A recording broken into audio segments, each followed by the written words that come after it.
Good morning. It is Friday, July 9th. I'm Jessica Lovell. Welcome in to the Morning Medical Update. Coming up today, who doesn't love a challenge? It is the health system versus Nebraska Medicine in a wellness challenge.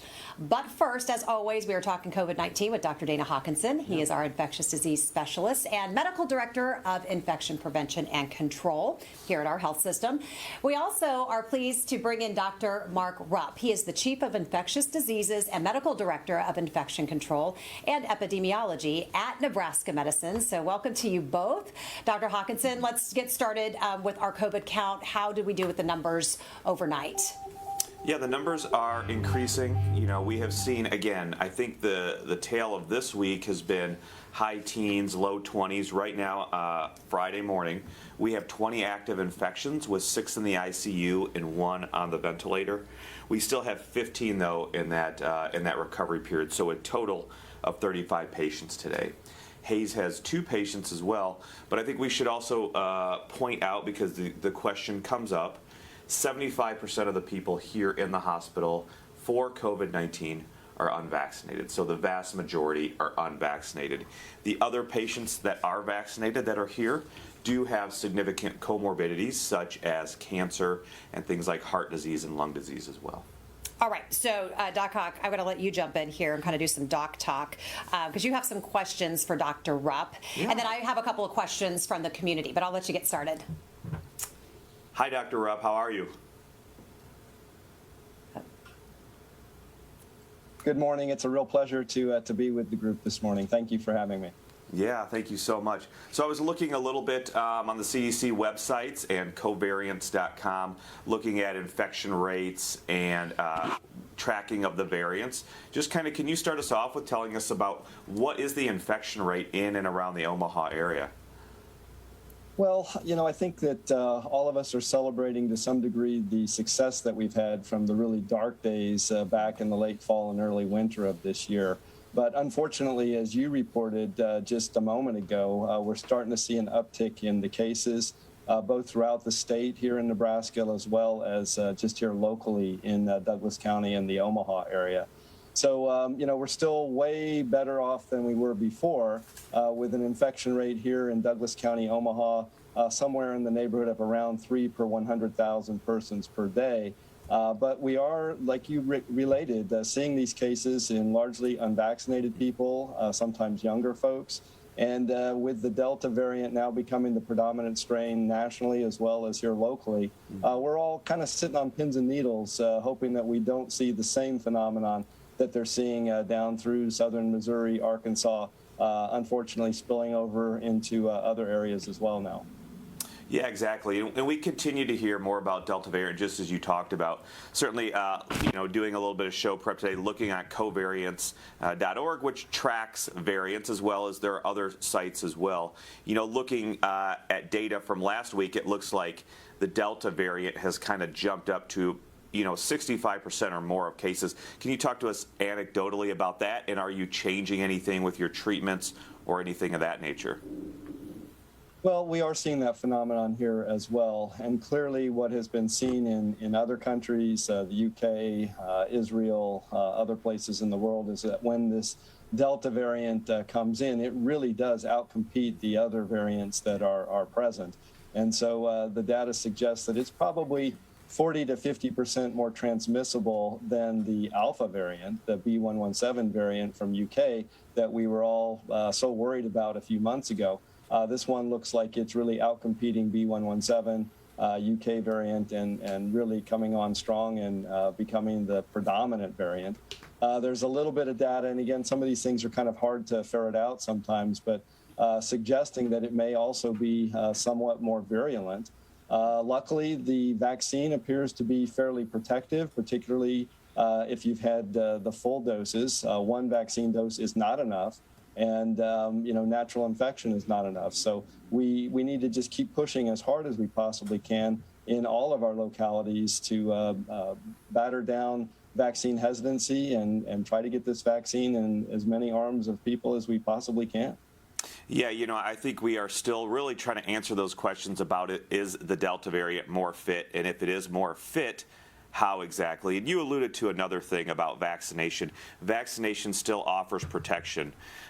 You also said in one of your first answers that, we are seeing this in Springfield, but this phenomenon of low vaccine uptake and surging is not unique to Springfield, right? We've seen it in these rural areas where maybe vaccine uptake is less. Can you tell us anything of what the story is in Nebraska and rural uptake of vaccines? Well, we're slightly ahead of the nation as far as the average amount of vaccination throughout the state. In our larger metropolitan areas, we're doing fairly well. However, we do have counties in rural parts of Nebraska where, believe it or not, vaccination is in single digits. And, this is really setting these counties up for outbreaks like we've seen in other parts of the country. I'm very, very concerned that we need to have a better vaccination, particularly in some of our rural areas, western areas of the state, where a vaccine has lagged behind as far as the penetrance into the communities. Yeah, we're only as strong as our weakest link, and I think we both have that major concern about communities with low vaccine uptake. Well, thank you for answering some of these questions, and I think Jessica had a couple of questions from the community as well. I sure do. Okay, so Martin wants to know why the CDC variant data is only for breakthrough infections. Why not sequence every person who tests positive for COVID-19? Well, I think that's a reasonable question, and because rates are somewhat lower and we do have a greater capacity for sequencing these viruses, that we could have something more broad to really keep track of the variants that are emerging and circulating. Clearly, the most worrisome cases are those that seem to be evading host defense. And so breakthrough cases, very severe cases are the ones that we want to particularly pay attention to and make sure we understand what's going on in those people who've been previously vaccinated or have documented previous illness. We really want to know, are these variants able to evade host defense? Yeah, and I think as far as the sequencing question goes, individually, it doesn't make too much of a difference if you come into the hospital. We're still doing the same therapies.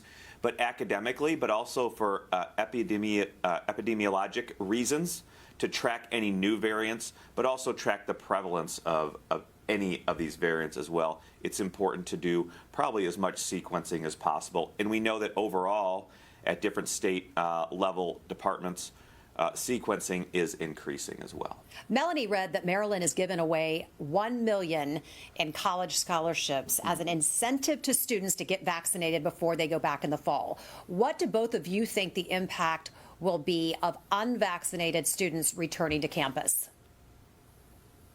Well, I'll be happy to take a first crack at that. I mean, we clearly recognize that young people have, not accepted vaccination as readily as our elderly at higher risk population.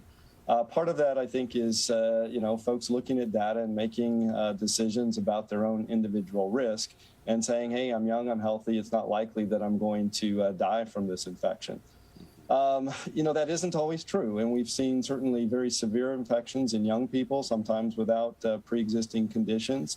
What I would emphasize to those folks is we're increasingly appreciating the long hauler syndrome, long COVID or whatever name you want to attach to it, in which people with relatively mild disease, sometimes not requiring medical attention or hospitalization, can have lingering symptoms that can last for months. And, it's a real tragedy when you see somebody who's a young, vibrant college student who then, because of the cognitive difficulties or just the ongoing malaise, fatigue, aches, low-grade fevers, whatever, is not able to get back into the classroom or get back to their place of employment. And I think they have to take that into account as well when they're making these decisions. And then similarly, this is something that we should all be doing to protect those who aren't able to get the vaccine, or maybe those folks who don't respond to the vaccine. So our youngest kids, we still don't have the vaccine studied effectively to show the safety and effectiveness in our youngest kids. So we need to protect them as well as people who are immunosuppressed and who have received the vaccine but may not have responded to it. And so it's really up to all of us, I think, to create that herd immunity, that protective bubble around those folks in our society who either aren't eligible to get the vaccine or who aren't protected by the vaccine. And so I would emphasize to those young college students that they're really part of the solution to this. It's only going to be through really a full society effort that we get this pandemic fully under control. All right, so go ahead. I was just going to say, I echo all that. I think incentivizing vaccination for any different population or demographic is important, really just to get that overall uptake of vaccine. All right, so thank you for the insight from both of you, but stick around because I know we're going to have, we want to check in first, see if there's any COVID-19 reporter questions on the line. Okay, I do have a couple, so if anybody jumps in, go ahead and let me know. But, okay, so Fox 4 would like to ask about the data released about Pfizer's booster shot and their plan to seek FDA approval for this. Can the doctors talk about what that would mean for people who are already vaccinated and their recommendation for people if this does get FDA approved? Well, I think most experts are fully recognizing that a booster dose is going to most likely be required. I've been very impressed with the data to date to suggest the longevity of the vaccine response. And so the longer we go, the better it looks. You know, we have data out now 6, 8, 9 months where we do have good levels of protection. Now, if some of these variants come along that do evade to some degree the protection from the vaccine, then a booster dose obviously is going to become much more important. In addition, there may be populations where a booster dose makes a lot of sense. And so I already alluded to our immune compromised patients who may not have responded fully to the vaccine. There's increasing amounts of information to suggest that a third dose in at least some of those patients will result in a brisk immunologic response and protection. So those are some of the groups that we really need to start looking at where does a booster make sense. But right now, if you've been fully vaccinated, since these vaccines became available through the emergency use authorization, you're really well protected, and you should be feeling pretty safe and secure.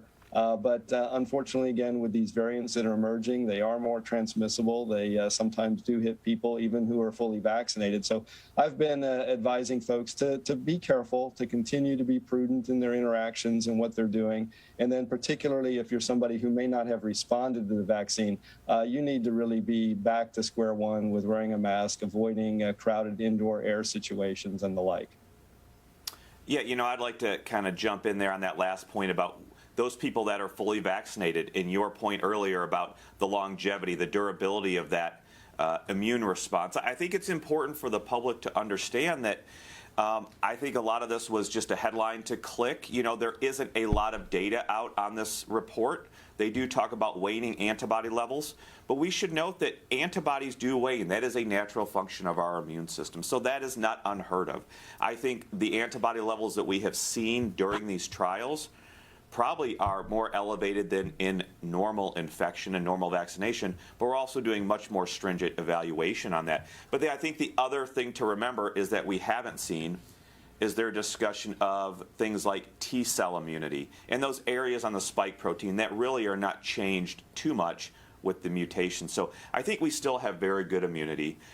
They were just surmising and making some of these, saying some of their thoughts, but really there still is no guidance. The guidance from the CDC and the FDA is still that you are fully vaccinated. More than likely you're going to still have good protection, both from antibodies, even if some of that protection is reduced over time, but also from that T-cell response. So all of these questions are being asked.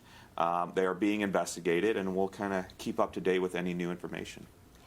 So Donna at Channel 9 is asking, with Pfizer reportedly working on a booster to fight the Delta variant, what do folks who receive the J&J or Moderna shot do if and when Pfizer's booster is approved, especially those of us who receive the J&J, a non-mRNA vaccine? Will it make a difference, or will it hurt to mix with a booster of a different brand? Well, those are clearly some of the questions that still need to be addressed as far as the mixing and matching of the vaccines. There is some information to suggest that actually getting a different form of the vaccine may give you a better booster response, a little bit different wrinkle to your immunologic response, and maybe actually function better than just staying with a synchronous vaccine all the way through. clearly, I'll echo the comments that were just made that we have a lot yet to learn about the booster, when it's going to be needed, what forms. There's just a lot yet to ascertain about the ongoing immunologic response and the need for a booster. Yeah, and again, I think it goes back to the overall immune response. We know you have B cells making antibodies and T cells to otherwise help during that infection with the virus.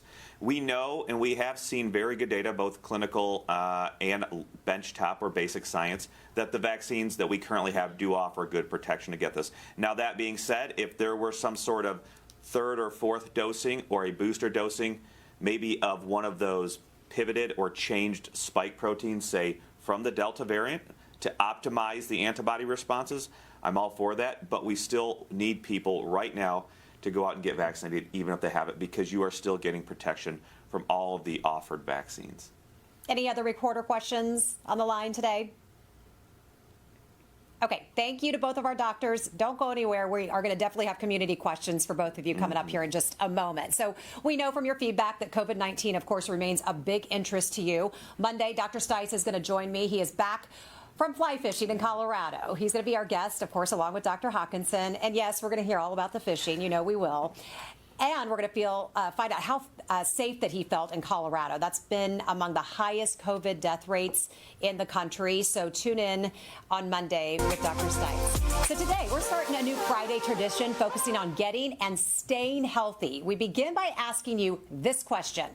Research shows that you are likely to live longer if you walk at least A, 5.5 miles a week, B, 10.5 miles a week, or C, 15.5 miles per week. So think about it, record your answers now, and go into our Facebook comments and let us know, or you can just record those at home, and then we're going to give you the answer at the end of the update. So there's no doubt that walking is good for you. We know that. But how far and how fast do you have to travel to really make it worth it? We found out from one of our athletic trainers, Kelsey Ngay. Set me straight. Is it really possible to lose those 20 pounds by walking?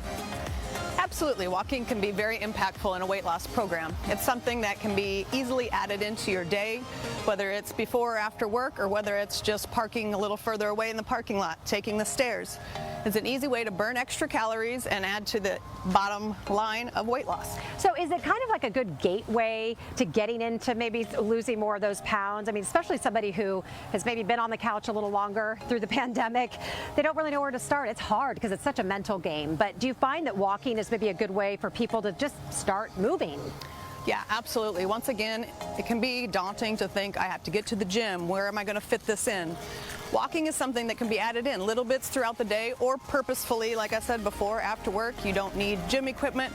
You know, it's a great way to take your kids, take your spouse, spend some family time, but get off the couch and do so. Love it. Okay, so if somebody needed 3 top tips on where to start, where to begin, what would you tell them? Mostly, I would say, first, start small. Start with small goals. Second, I would say to celebrate your rewards or your successes. So like getting up at 5 in the morning to walk before work, or taking that first walk after dinner that you haven't done in a year. Absolutely. It's everything from just, if you said you were going to do it that day and you did it, you pat yourself on the back. You did it.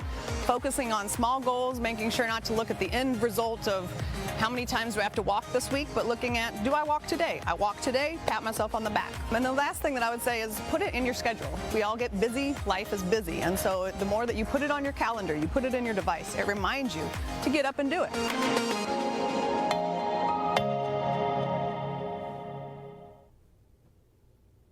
The Health Systems Wellness Director, and Bree Steckline, she is our Wellness Manager, and also her counterpart at Nebraska Medicine, Wellness Director Heidi Husk.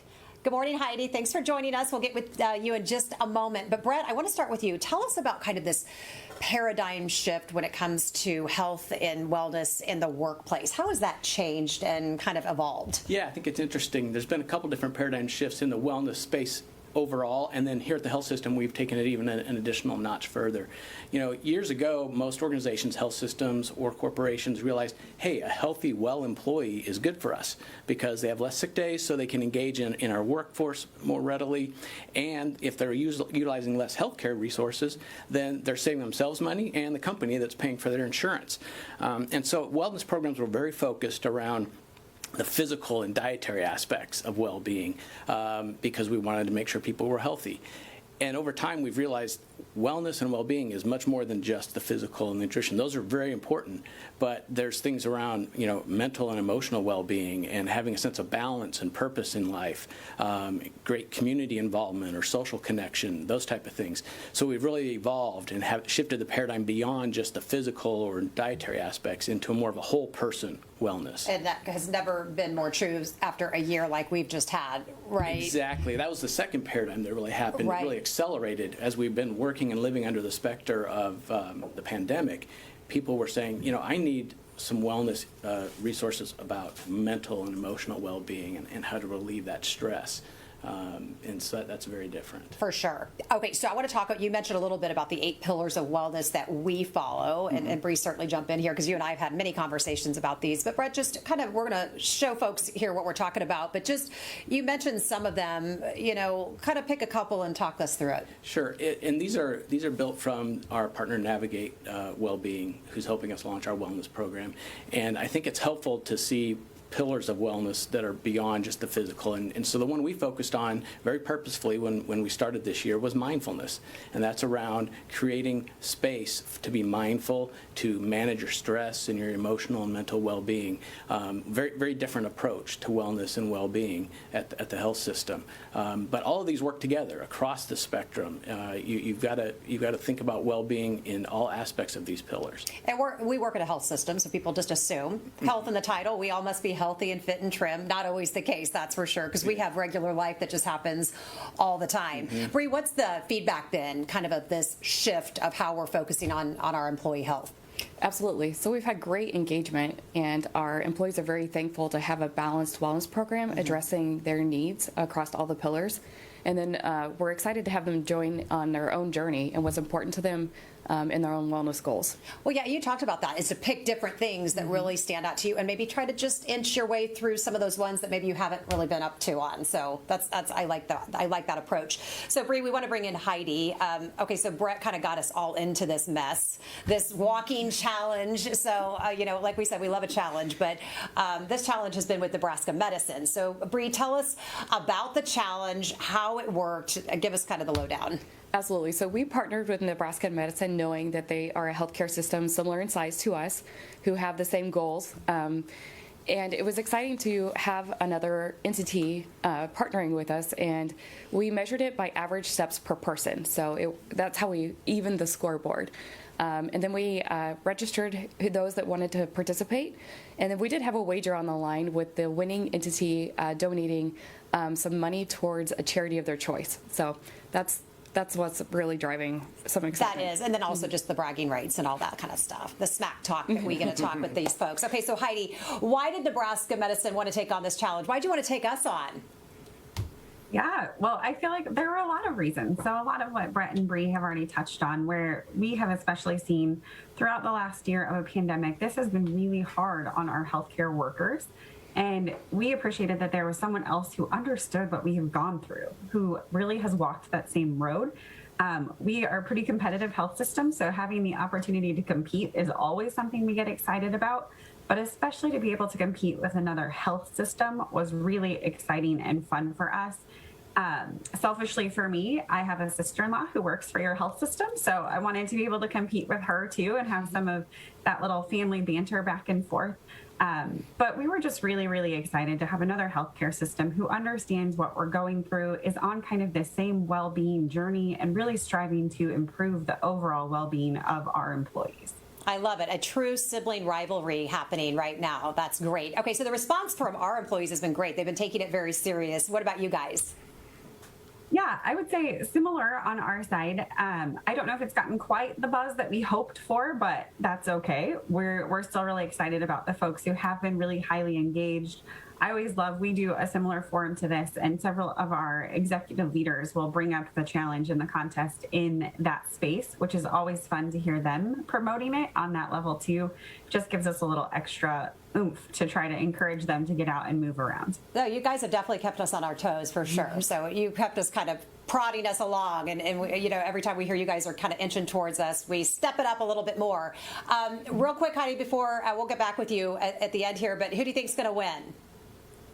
I sure hope Nebraska Medicine. I think we've got this. Okay, all right. We will see, because I think we're going to tally up those steps, and we'll tell everybody about that on Monday. So we'll the bragging rights, it will begin, right? Okay, thanks, Heidi. Okay, so Jill, we're going to get to our community questions. I know folks have them. What do you got? Yeah, we have a lot, and they are all on topic. So I think we're going to go to the doctors first. Dana wants to know, or on the topic of COVID, Dana wants to know, what can you tell us about the Lambda variant? I think the World Health Organization is now watching that closely. What do we need to know about that? Yeah. Dr. Rupp, do you want to? Yeah, sure, I'd be happy to. So this is a newly described variant, and I guess what I would first emphasize is that these variants are completely expected, that this virus is going to undergo mutational events over time, and it's going to change its face just a little bit. So I don't think it comes as a surprise to anybody that these variants are being described. I've not seen a lot of data on the Lambda variant as of yet. It's one that obviously we want to keep an eye on. And again, once it really demonstrates the capacity to be more transmissible, or it's more virulent, or it escapes host immunity, or evades some of our medical therapeutics, that's when it really comes to the fore, and something that we need to really pay attention to. So I've not seen that evidence to suggest that Lambda has risen to that level of concern at this point.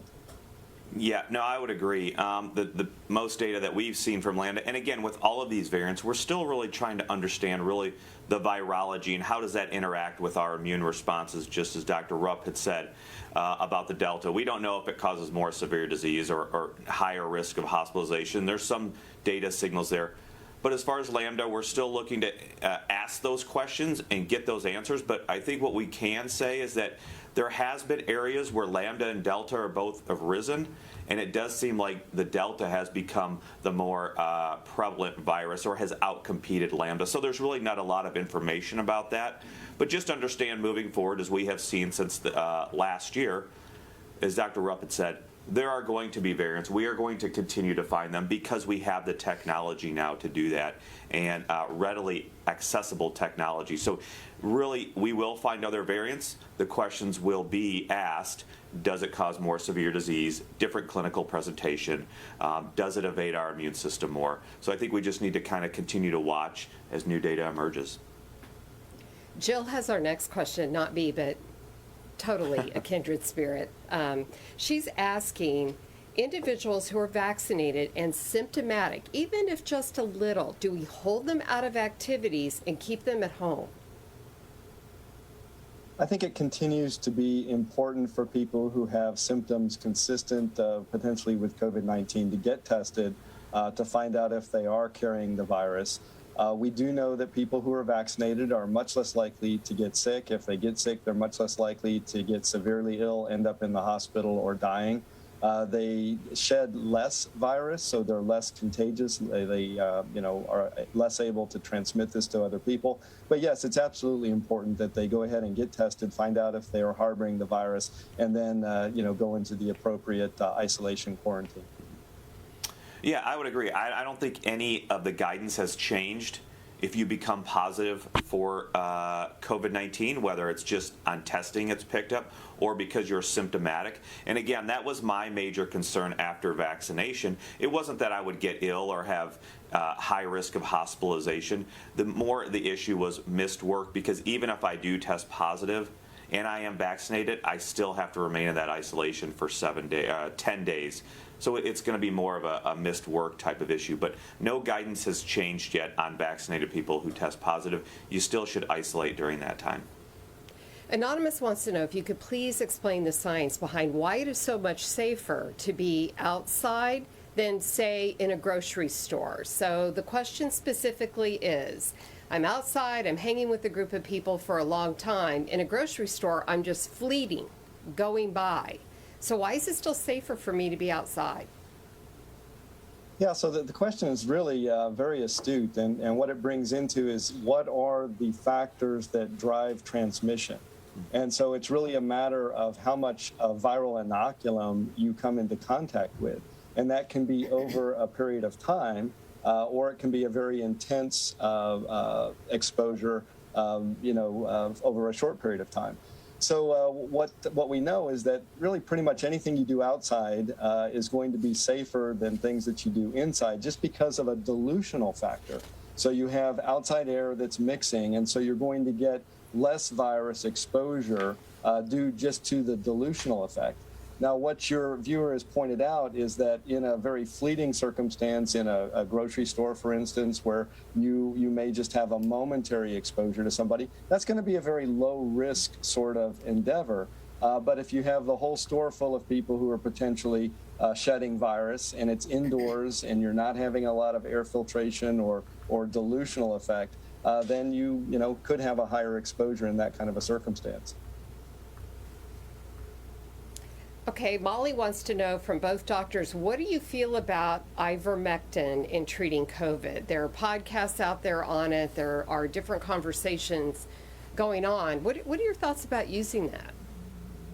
Dana, I'll give you first crack at that one. Right now in the NIH treatment guidelines for COVID-19, it is still not recommended for or against the use of ivermectin. There are several trials that are there. There are some more prominent than others. We should note that those trials that have been published all have significant caveats or problems in their study design, their data collection, their data analysis. Right now, it really doesn't look to be beneficial. If there is any benefit at all, it is probably going to be very early on in disease. At this point in time, we do not prescribe it here. We do not use it for treatment or prophylaxis, protection against infection, or after you've been exposed. I would not give it to, my friends and family, my patients, just for those reasons in general. Is it safe? It's probably safe in the directed doses, but sometimes some of the data has also showed that the doses you need to get any benefit can be quite high, and in that case you can always have side effects. So right now we do not use it. I would not recommend it. And I would completely concur with those statements from Dr. Hawkinson. I think that there's a lot of compounds out there that have shown some ability to suppress viral replication in the test tube, but have failed once they get out into broader clinical use. And, the data, as was related, comes with just tons of caveats on it. We're not using this approach here at the Nebraska Medical Center. Michelle and Angela have some questions about the data coming out of Israel. I'll start with Michelle. She wants to know the data that shows that Pfizer vaccine is now only 65% effective versus the 90%. Is the data being collected correctly, or perhaps their people are immunocompromised? Well, this points out some of the difficulty in assessing vaccine efficacy when you're just looking at populations of persons over time, not having good control groups, et cetera. So, there's a number of countries that have now published data, the UK, Scotland, Canada, Israel, looking at the efficacy of the various mRNA vaccines and other types of vaccine preparations to the Delta variant. Those estimates range from somewhere around 90% down to the lower number that we're seeing in Israel of, I believe it was 64 or 66% that they've promulgated. So, the fact of the matter is that the vaccine appears to be highly effective against the Delta variant. It's hard to pin exactly where it is. It's probably somewhere in that range, of efficacy, but still highly effective. And people, if they're riding the fence and trying to figure out if they should get vaccinated in the face of this Delta variant that is more transmissible, you're still going to get great protection from the vaccine. Please go get the vaccine. Yeah, and I would agree with that. And, again, I think this also goes to more of it's a headline to click. I haven't seen the actual data. They reported that's what the data is. But you have to understand, what are they looking at?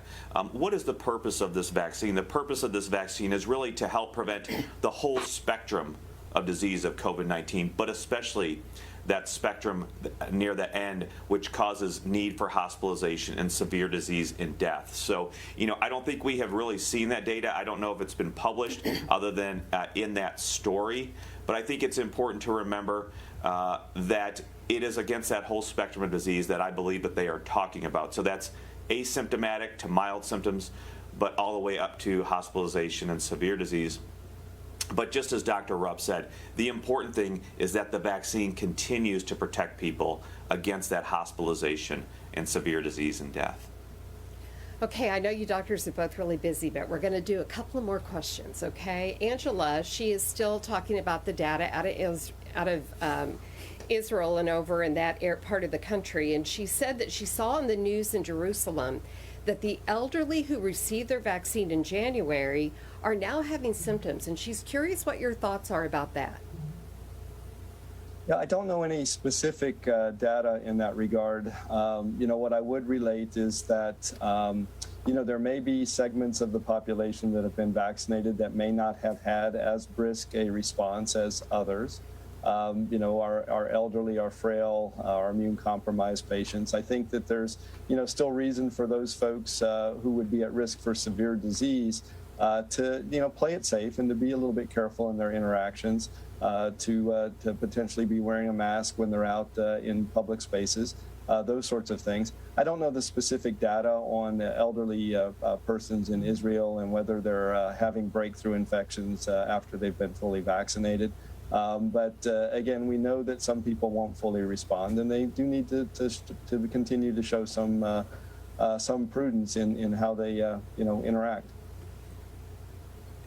And that may be the answer for Christy's question, where she is asking, when looking at breakthrough cases, are you seeing any indication, sorry, my phone just jumped, are you seeing any indications that might indicate the need for a booster for those who got vaccines early?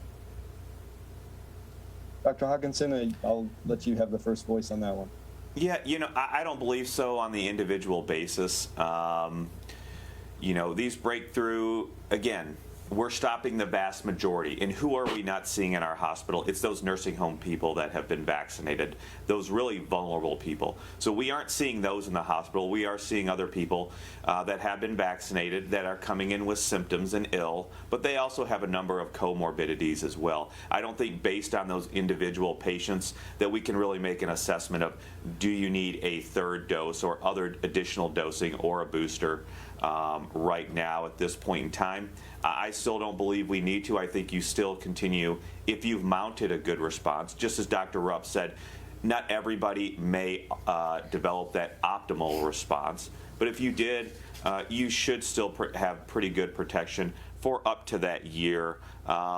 Even though you have waning antibody levels, you still have those cells, those B cells that are circulating, that are going to create those antibodies when you come into contact with the virus. You also have that continued T cell response. So basically, based on those individuals, I don't feel there's a need to reassess them and reboost them or give them additional dosing at this point in time. All right. Yeah, and I completely agree with that. Sorry, I think, as I said earlier in the program, that the longer we go after vaccination, the better the data looks. And as Dr. Hawkinson noted, the immunologic response to the vaccine is quite complex and intricate and involves memory cells, cell-mediated immunity. It's not just all how much circulating neutralizing antibody do you have in your bloodstream, which is the easiest thing to measure. I think the vaccine is working great. It probably works better than Mother Nature. So people who have been vaccinated probably get longer-lasting immunity than folks who've had natural infection. So there's every reason in the world for folks to get vaccinated and to protect themselves, to do what's right for themselves, to help their families, and to do what's right for the community. All right, we're going to get to the final question first. Jane, she's asking about young children and the trials. I want you to know that Dr. Pahud from Children's Mercy will be on next week. Isaac is asking about Allen Fieldhouse. The Chancellor is going to be on with Dr. Stites on Wednesday, so we will ask that question. So the last question for our doctors today, because I know we're running out of time, is going to be kind of a combined question with Jory and with Lisa. Lisa is planning a road trip to Tennessee and parts that direction. Jory's concerned about going back to school in the fall. They're asking, what do we do? What should we be concerned about? How do we protect ourselves? Number one, get vaccinated. If you're fully vaccinated, you should feel fairly safe in these activities. There's obviously some things you can do while you're traveling to continue to be a little bit safer if you're traveling by car, via airplane, et cetera. So, continue to show some prudence and being careful, particularly if you're in those shared indoor air spaces. But again, if you're fully vaccinated, you should feel pretty secure going back to school or going on vacation at this point. But, continue to be a little bit careful.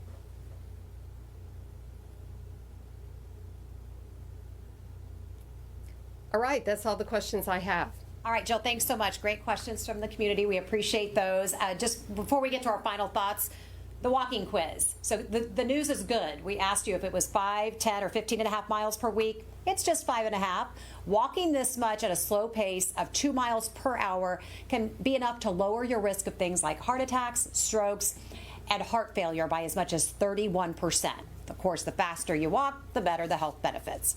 All right, so we want to thank all of our guests, but I want to get quick final thoughts from everyone. Brett, I'm going to have you start us off. Just what do you want us to know about finding balance in the workplace, especially? In the workplace, especially, I think it's, you utilize the resources that are available to you. Every organization, the health system especially, has great wellness resources and wellness program. And we're not always good at knowing, hey, my wellness is out of alignment, or my wellness engine light is on. But there's resources out there to help us do that. And engage with those, activate with those, and utilize those support tools for yourself. And Bree, kind of the same question, because we've always said it's not about the number, it's not about the scale. It really is about mind, body, soul, and no shame in the game to make sure that you're really checking the engine light on everything, right? Absolutely. It's all about balance and making sure that you're taking care of yourself across the pillars and paying attention to whatever pillar you feel is out of balance at the time. Perfect. Great advice. And Heidi, got to bring you in. Thank you so much. Any parting words for us as we start to tally up this STEP challenge? You can't be wishing us that much luck. No, I'm not going to wish you too much luck, but I will say thanks for the invite. Thanks for including us in this challenge. It's been a lot of fun. We're excited to see what this looks like next year and into the future as well.